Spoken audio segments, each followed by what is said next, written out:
All right, good evening. I thought after this morning's live chat about the homework, I should go over one example of the variational principle in a little bit more detail because they tend to be a little bit messy, to be honest.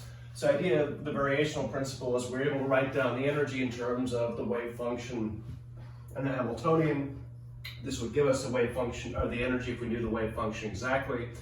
The point is it's usually difficult, so what if we just guessed? So the idea is that we make a guess with an adjustable parameter, minimize the energy with respect to that parameter, and that should be, that's the best we can do with that particular guess. So for hydrogen, one guess was that the function could be a Gaussian instead of an exponential decay. Something like that. And has all the right properties, that it's peaked at the origin, decays quickly, and so on. So the point is, how good can we do with this trial wave function? The first thing we can notice is once I do this expression, overall multiplying factors like C1 will appear twice and can be factored onto the integral. That'll be true on the top and the bottom, so this parameter doesn't really make any difference anyway. It's really just there for normalization. But it can't affect the energy because it will cancel out. So we're going to ignore that for now because it's just one more thing to carry around. Now, what we need then is first to start with H operating on the wave function. For a hydrogen atom, we know the ground state is spherically symmetric, so we only need the radial part. Since we know we're explicitly looking for the ground state.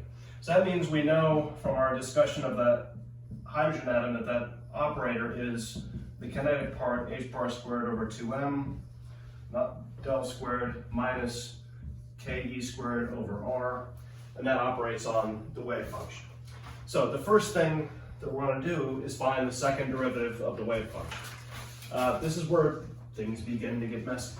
So if I look at what is the second derivative of the wave function, the Laplacian, now this is in 3 dimensions, but the theta and phi dependence, there isn't any. It's spherically symmetric, so we only need the r parts, and we developed this when we talked about the hydrogen atom.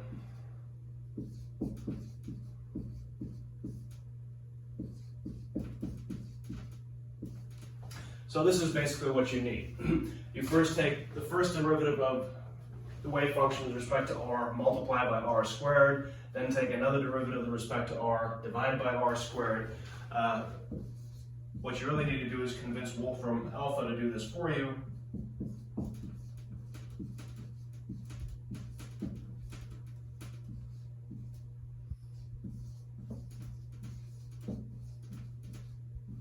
That's what it looks like when you're done. Let's make sure I'm out of the glare. Not too bad. So if I can shield this from the glare so you can see that top part. Need to work on the optics a bit here. That's the second derivative of the wave function that we need. So that's little baby steps. That's h, well, that's part of h times psi. If I work out the rest, h times psi is minus h bar squared over 2m times all that stuff I just wrote.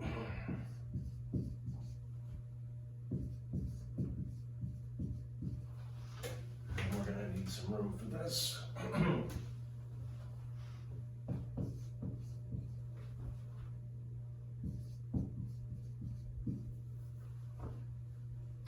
So that's the kinetic part minus h bar squared over 2m times that second derivative of the wave function.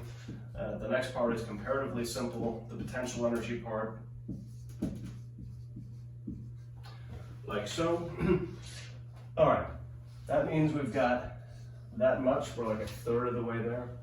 Then I want to do multiply through by the wave function again. Since the wave function is purely real, I don't even need to worry about the complex conjugate.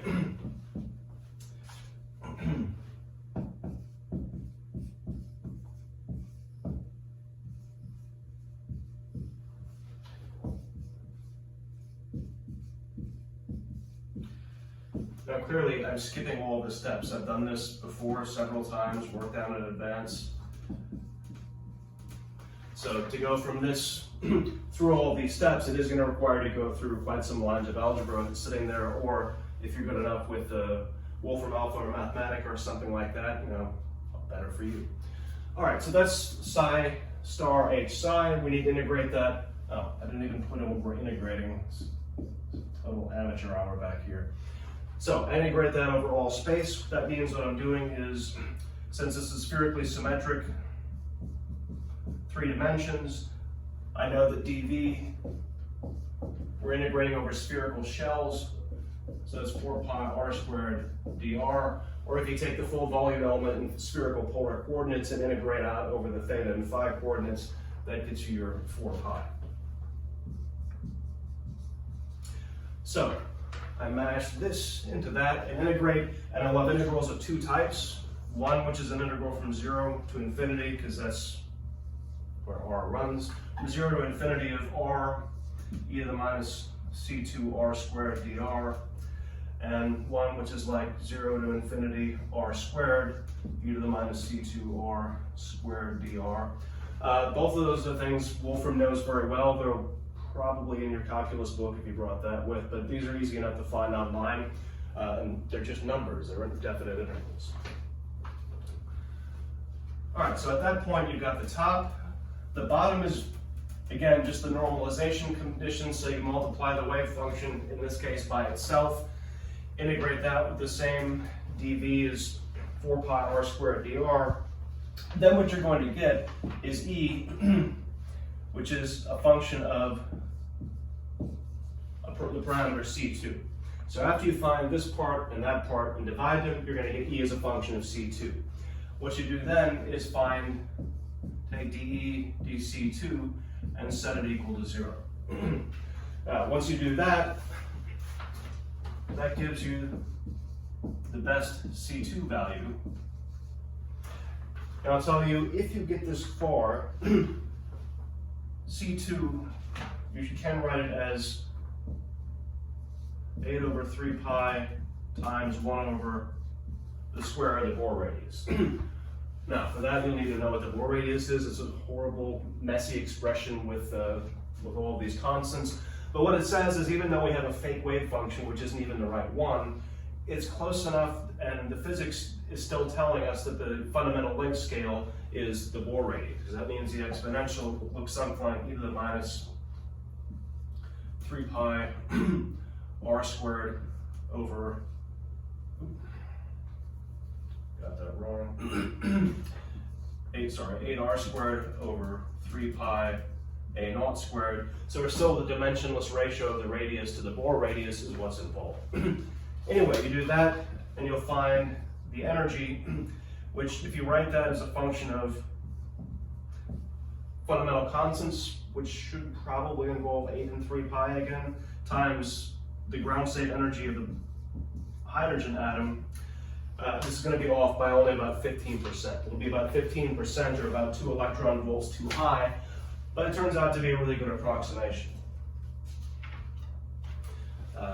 So it won't automatically come out like this. You're going to have to look up what is the ground state energy of the hydrogen atom in terms of fundamental constants and pick that part out. What's left is going to be a number which indicates precisely how much you're off by. So which again in this case is around 15%. All right, all the other variational problems you're going to encounter here. The other one in the homework is the anharmonic oscillator. Is basically the same thing. I've made them to be one-dimensional. Basically one parameter suffices. I'll see if I can find some more example problems, but that was it for tonight. That should give you quite a bit of head start on homework.